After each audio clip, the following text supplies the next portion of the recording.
Hello, ladies and gentlemen, and welcome to the Esteemed FaceTime with Leaders, an initiative by World Development Corporation. My name is Taneol, and I'm an anchor at World Development Corporation.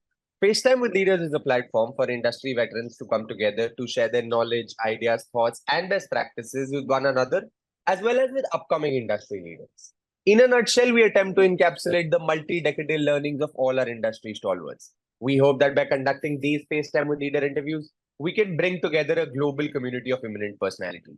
By bringing together such visionaries on one platform, we hope to play a part in inspiring the lives of other leaders. Great learnings from great leaders undoubtedly assist everyone as they help us to identify, nurture, and work on trade secrets that have already proven a success formula for so many. And this is what we aim for with these sessions by making them a gathering of industry stalwarts and a knowledge sharing community. We have one such industry heavyweight on FaceTime with Leaders with us today, Mr. Puneet Bahl. We welcome you on the show, sir. Thank you, Tane. Thank you so very much.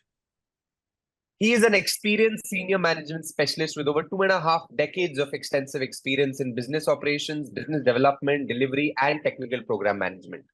Throughout his career, he has demonstrated a remarkable ability to optimize operations, drive digital transformation, and foster strategic partnerships, resulting in consistently surpassing revenue targets while prioritizing customer centricity. He is also adept at fostering strategic partnerships, stakeholder management, centralizing business functions, and spearheading digital transformation initiatives. His career trajectory includes key roles at Nokia Networks Limited, where he has led various divisions such as process and performance management, transformation and analytics, project management office, business development, and pre-sales. In these roles, he has been instrumental in driving multi-million euro revenue growth, implementing AI and ML-driven solutions, and establishing governance frameworks for productivity improvement. He has program managed digital transformation and introduced delivery transformation initiatives, resulting in efficiency gains exceeding millions of euros. He held prominent roles at Siemens India and Siemens AG Germany prior to joining Nokia Networks Limited. So, sir, you had a significant tenure at Nokia Networks Limited. Could you discuss some of the notable accomplishments during your time there, especially regarding revenue growth and operational optimization? Thank you so much, Tane, for such a nice introduction, and thanks for having me here. So, yes, your team has done a good homework in terms of my background. Okay, let me just in the beginning only highlight, whatever tenure or 2.5 decades that I have always endeavored to positively somehow impact the top line and the bottom line of the organization or the organizations that I have served. So when I say top line, of course, it's obvious I'm talking about higher sales, higher profitability. When I talk about bottom line, I'm talking about, improving the costing part of it, or introduction of automation, improving the operational excellence through, automation, digitalization, AI, ML you touched upon, and such means so that, we could have good margins and good productivity within the organizations. Just thinking backwards, in terms of some of the accomplishments that I could think of.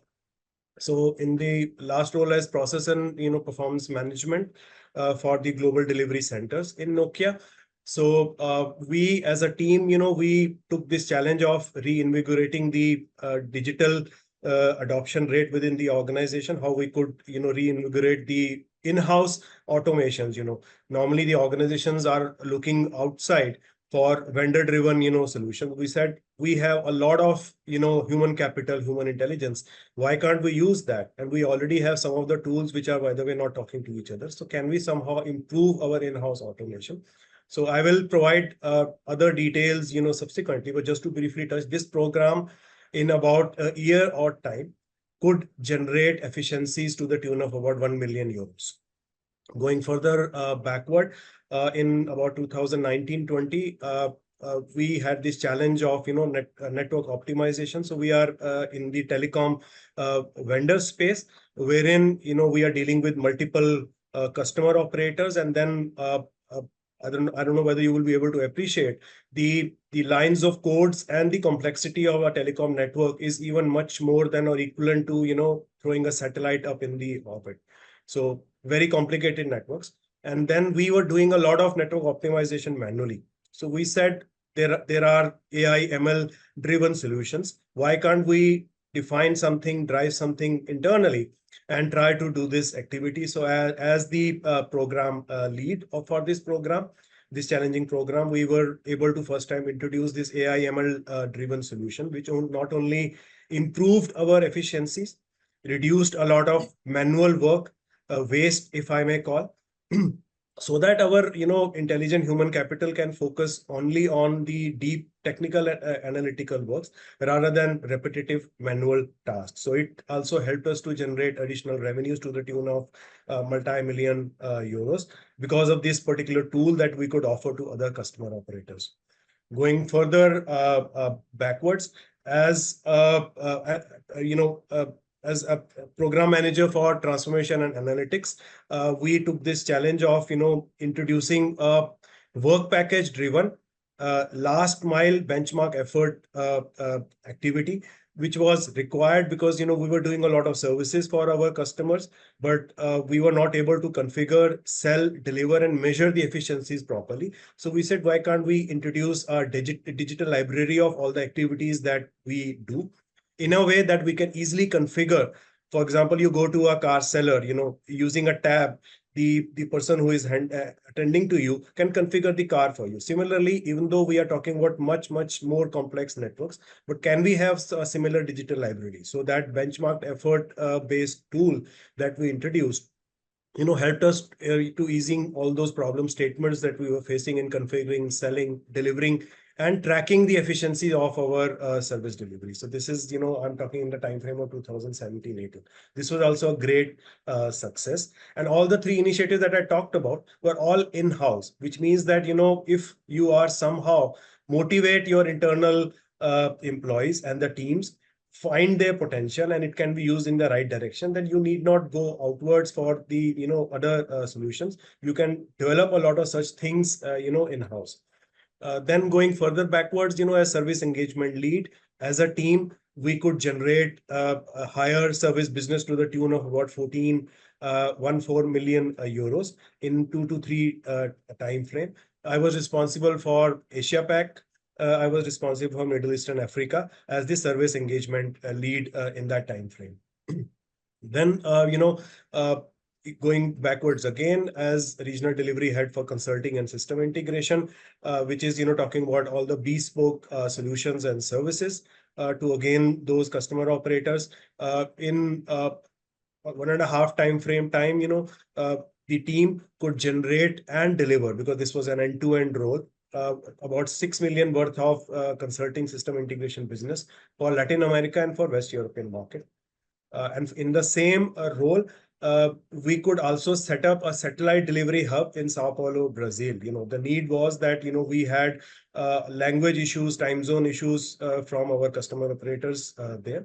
So we set up a mini delivery hub. We used to call it satellite delivery hub. So this improved our turnaround time. We could generate additional revenues and win rates of our solutions and offers. And this is the 2012-13 timeframe that I'm talking about.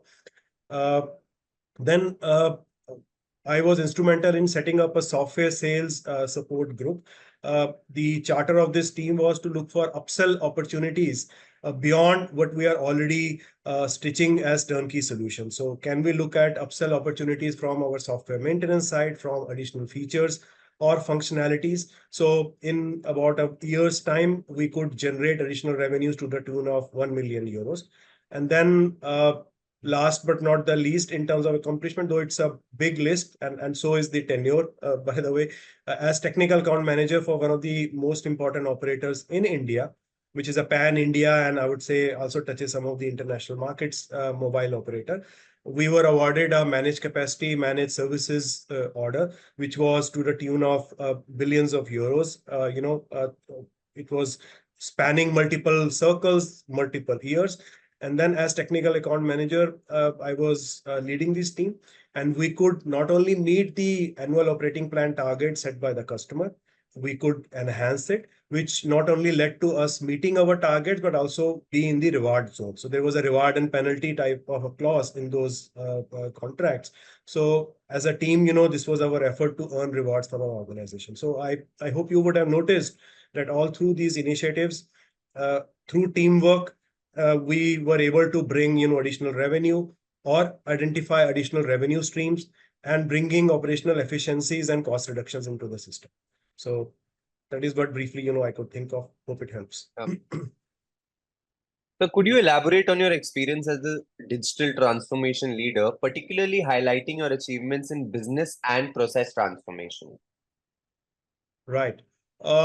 The lot of the list that I shared with you in response to the first question, most of them would qualify from a digital transformation as well. So sorry for being repetitive in those, but I will provide additional elements of that. So I talked about an automation, in-house automation use case program. So our target was how we could increase the digital adoption rate. And it mostly we look at only the big ticket elements. The idea here was that can't we look at low hanging fruits? Can't we look at introducing small scripts, small APIs into our service delivery, which can be generated very easily, can be generated in-house, so that we are able to remove the manual work, the repetitive work, the centralized work, and let our human capital, the intelligent workforce that we have, focus only on the real technical piece, real analytical functions. So, and then the target that I'd given to the team was that anything that is standardized, is repetitive, does not require much of human intervention. Let's digitalize it and automate it. So this was clearly an initiative which will qualify from a digital transformation perspective. I also talked briefly about the AI ML based network optimizer tool. Well, it was introduced across global telecom projects. And then the idea was that can we not, we have a lot of data that is generated from our servers, from our operational and maintenance centers, from our switches. Can't we use that data and look at deep insights into the customer network behavior, into the traffic, and then automatically try to predict the issues that the network would face, try to prescribe the solutions to that, do a RCA, and some of the other tasks that we're doing in terms of reporting, etc., which were done manually, we could do away with that. And we brought in additional efficiencies, as well as we could earn additional network optimization business from our customer operators. Then I talked about work package based, benchmark effort. This was the digital project onboarding tool. And here the target was that, we are onboarding a lot of projects globally, but during onboarding, we are not able to probably understand the customer requirements, and which leads to a lot of reworks and errors. Can't we do and come out with a digital library or a digital utility, which can already capture the scope in a standardized way, can already let us know, how much efforts it will take, how much it will cost, what are the services to the last mile that really the customer operator is looking for, so that we are not able to, so we are not configuring additional to what really the customer requires. And then we are also increasing the customer satisfaction with that. So during 2017-18 timeframe, we were able to introduce this dynamic work package tool. So we were able to introduce higher efficiencies, improve our project satisfaction scores, and then we are talking here about delivering turnkey projects worth millions of euros, and any impact that is there in the positive direction is easily to the tune of multi-million euros here. So it was also a success, and then it was, of course, qualifying in terms of the digital transformation.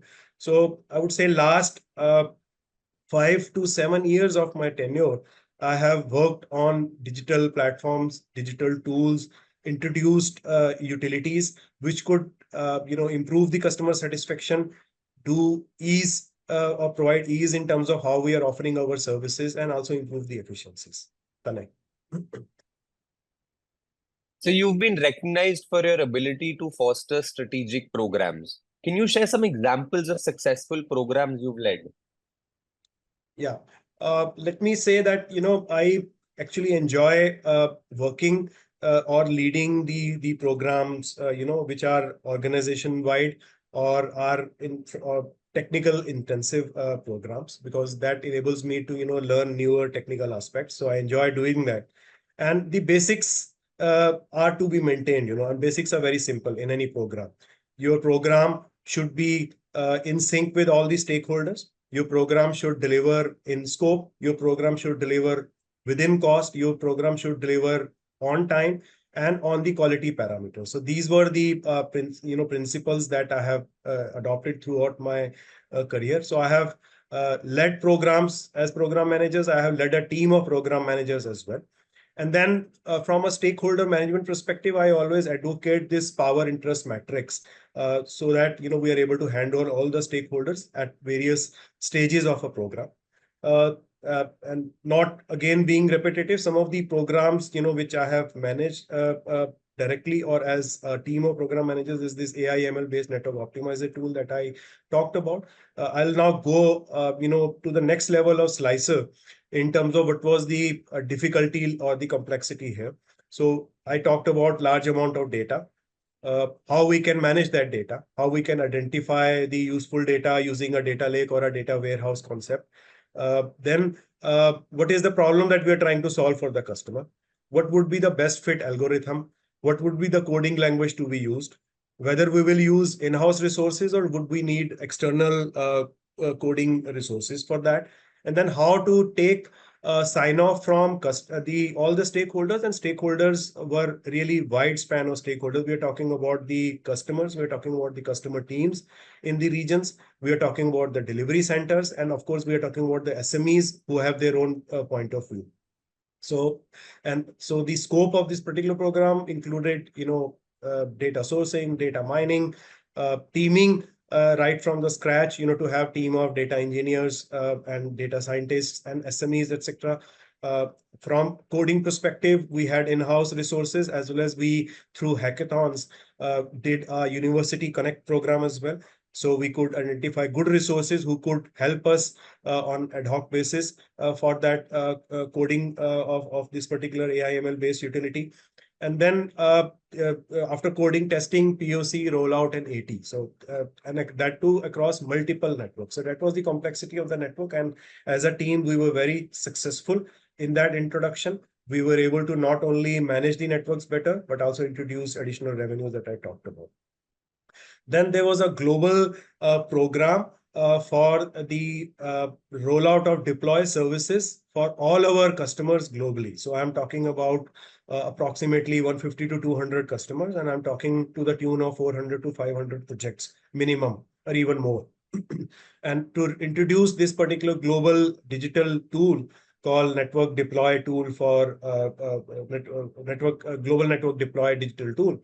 So it was a very complicated project from a stakeholder management perspective. Of course, this was a global tool, so we were not developing it, but to introduce it across those stakeholders that I mentioned, taking them along, and it was a digital platform. So migrating the earlier pseudo-digital work to a fully digital platform to, phase by phase, project by project, customer by customer, track it, monitor it, and then measure the SLAs of the project. So it was also, again, a very challenging project or a program that I really was very interested.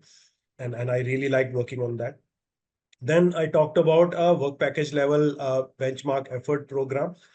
In that, it was as if the organization wanted to go back to the drawing board and then redefine what we would deliver for our customers.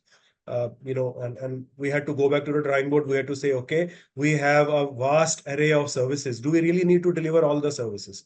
Should we do selection of the services which are regularly requested by our customers? Then can we define those services in terms of work packages, in terms of last mile activities? Can we, attach typical efforts to those last mile activities? Can we also attach what sort of resources we will need, whether we will need internal resources or we will need a subcontractor resources?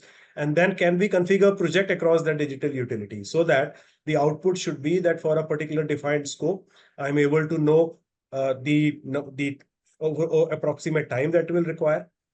The scope, of course, has been captured. What are the resources required? Resources of what capability, what competence, what certification, internal, external, how much effort it will take, what would be the cost, etc., etc. So this was really a very challenging project, and then it also included, alignment with multiple stakeholders, and it introduced much higher efficiencies into our system. We were able to very easily configure, sell, and deliver our projects and even track them post delivery. So these are some of the programs that I have managed directly or as a team responsible for managing the programs that I could think of. Thanks, Tanay. So how and when did you develop an interest in ESG and corporate governance? ESG and corporate governance, these are the buzzwords today. But my interest particularly stems from, recognizing that they are fundamentally important in shaping the long-term success and sustainability of the businesses. And as well as the aspect, especially on the ESG side, that it has the power to give back to the society from which we are drawing all our resources, be it in terms of the raw materials, in terms of the human capital, and also replenishing the environment in some way. So because of these aspects, I'm particularly interested in ESG and corporate governance, and I will go a bit further. Now, recently, we have seen a lot of focus on ESG because of shift in the societal expectations. The regulatory framework is also going through a lot of changes. I will just mention about BRSR reporting compliance, which is required at least for the top 1,000 companies. So from a regulatory changes as well, ESG and business responsibility and sustainability reporting is in focus. And even at large, the investors and the stakeholders' priorities have changed, and the shareholder activism as well. So there is a lot of focus in these two areas. Now, ESG, when I talked about environment sustainability, social responsibility, and ethical governance practices, we all know, the negative or the ill effects we have noticed from the climatic changes, the social inequalities, and then what it throws as challenges, not only at the government level, but at the corporate level. And then a lot of corporate scandals that we have noticed, which are coming regularly, and I will not go into details by naming them. So ESG, helps the organizations in addressing all these issues, be it in terms of environment, be it in terms of social, be it in terms of the ethical governance practices. So I would say all corporates should incorporate ESG, even if they do not qualify from their turnover or network perspective, something from the ESG perspective. And then corporate governance is a subpart of ESG, but then it ensures that the organizations are being run in an ethical way, in an account with full accountability, transparency, etc. And then, what I have noticed that the organizations which are practicing ESG and good corporate behavior are able to mitigate or manage their risks in a much better way. They can ensure a long-term value creation, not only for themselves, long-term sustainability, not only for themselves, but for the stakeholders at large. So with that, I would say that both of these are essential for creating sustainable, ethical, responsible, and resilient value creation sort of corporate entities. And then it should not only be a matter of compliance or risk management, it should be a matter of, responsibility towards the society, towards the environment, and towards the stakeholders at large, that all corporate entities should focus on ESG and corporate governance practices. This is at least my take on that, Tanu.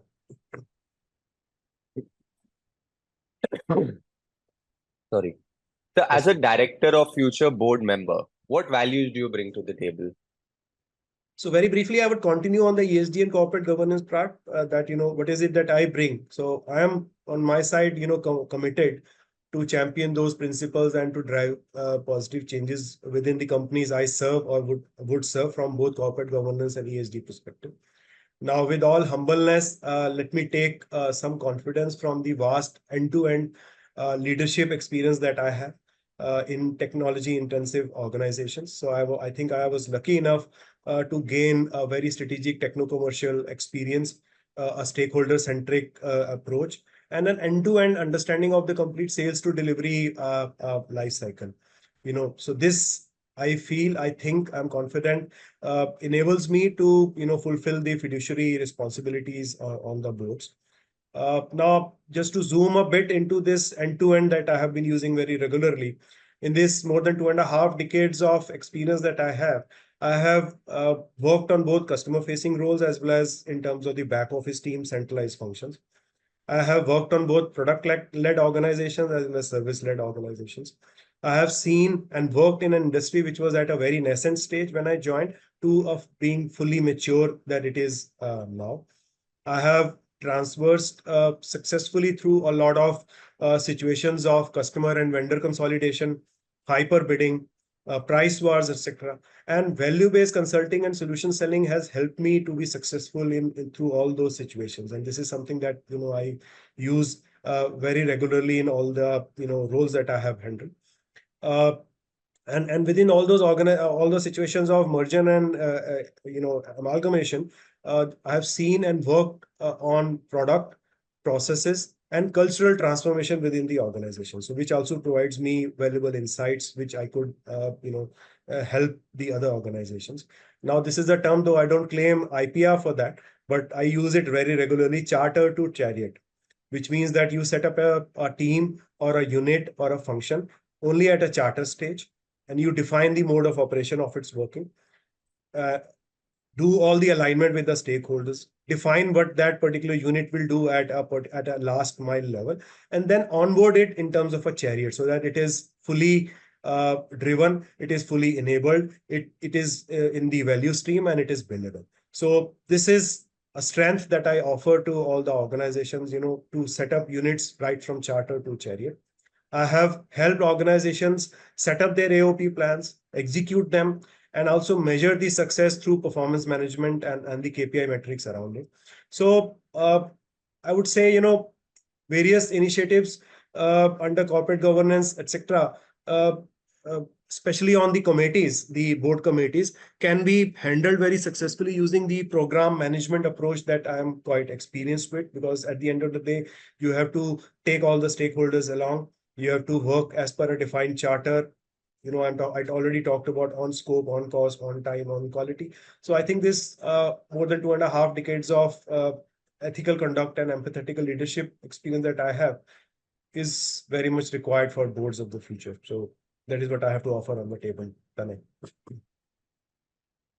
So, with honed prowess in AI and ML and proven expertise in automation, how do you wish to leverage IoT, AI, ML, cloud, digital twin, big data, etc., in your industry or target industry?